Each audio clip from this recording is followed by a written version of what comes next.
this stark terror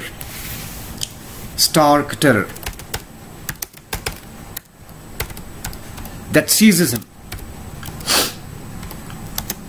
during his second descent is absolute terror. Terror that knows no reasoning, no understanding. Complete terror, unadulterated terror. Stark, naked, you must have understood. You must be in the know of. Completely naked. So the analogy is the same. Stark terror, absolute terror, the terror that knows no reasoning and understanding. However, he retains his ability to think and remembers the plan to use the bottom of the pool as a springboard. And that is what he does. The second ascent begins. But this time, he is barely able to surface up the surface of water as much as his nose. His nose and eyes are above the surface of water. And the third descent begins. Now, complete physical and mental exhaustion and terror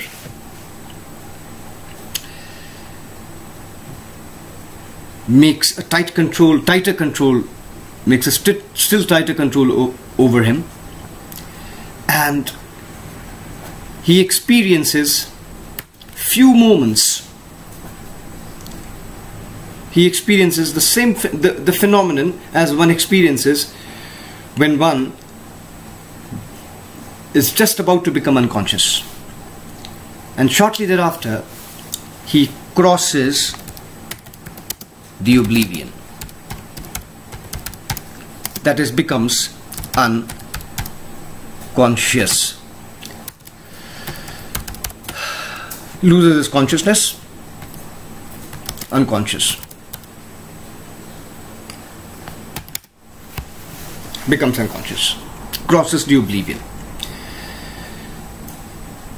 Crossing the oblivion means becoming unconscious, and the author before that describes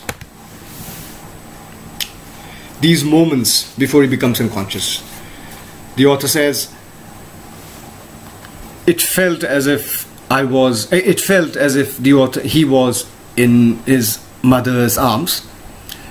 There was no fear, there was peace everywhere, and there was no need to exert oneself physically to save oneself.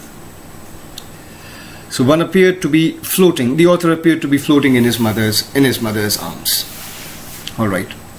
And thereafter, shortly thereafter, a few seconds thereafter, he becomes unconscious. That is, crosses the oblivion. The curtain of life falls. The curtain of life falls. That is, he becomes unconscious. Same as crossing the oblivion. Now, the next thing that he finds is, he finds himself lying by the side of the pool, and he recalls the days that followed, how he could barely stand, could not eat, and was fear-stricken for the fewer days that followed thereafter. After this misadventure, he found that he could barely go near any water body. Again, the same stark terror that seized him in the pool would take possession of him. He could not go, he could not even think of going near any water body. That would, the sight of a water body would bring chill down his spine, would terrify him completely. And he found that he could not enjoy fishing, boating, canoeing and swimming, because he wanted to fish, he wanted to canoe, he wanted to boat, He wanted to swim. He wanted to overcome his fear of water. It is this that is his strong determination to seek the help of a swimming instructor. And swimming instructor taught him swimming piece by piece. Piece by piece. That is important to be understood. Before we come to this, we must understand that the swimming instructor made William Douglas tie a rope around his waist. This rope would go via a pulley, and the other end would be held by the swimming instructor.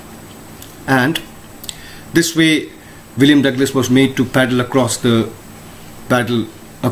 length of the pool.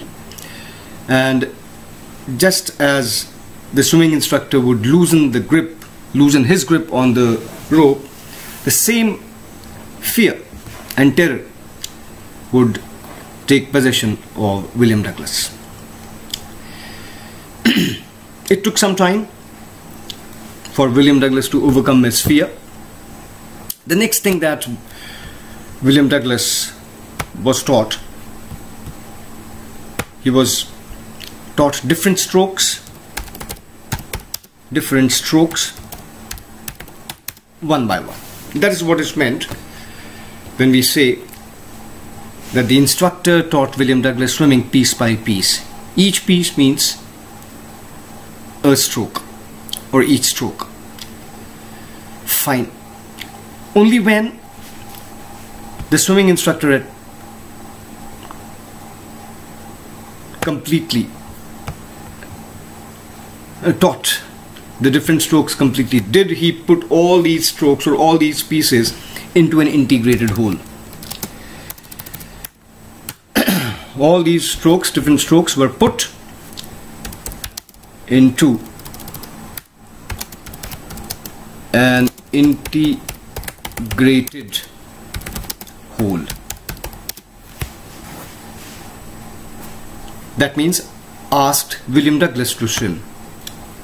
William Douglas says the role of his instructor was over, but he was yet to overcome the vestiges, the remains of fear that he still harbored in his consciousness.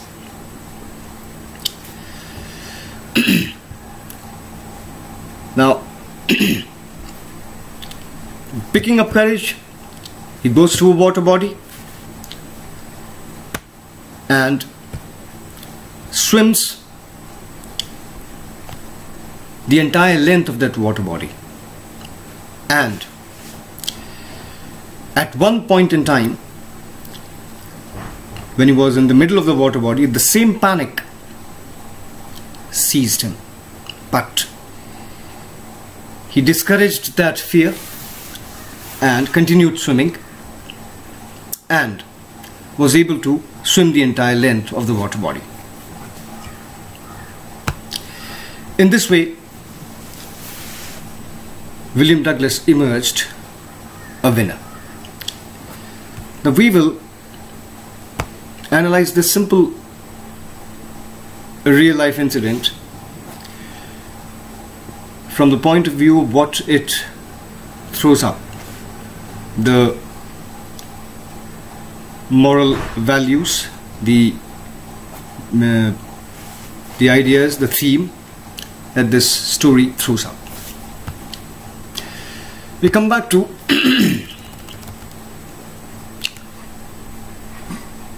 the first few things that I took you through.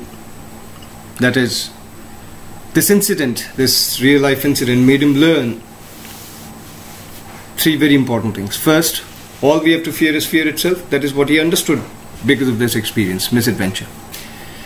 Second thing, there is peace in death. There is peace in death. And the third thing that he understood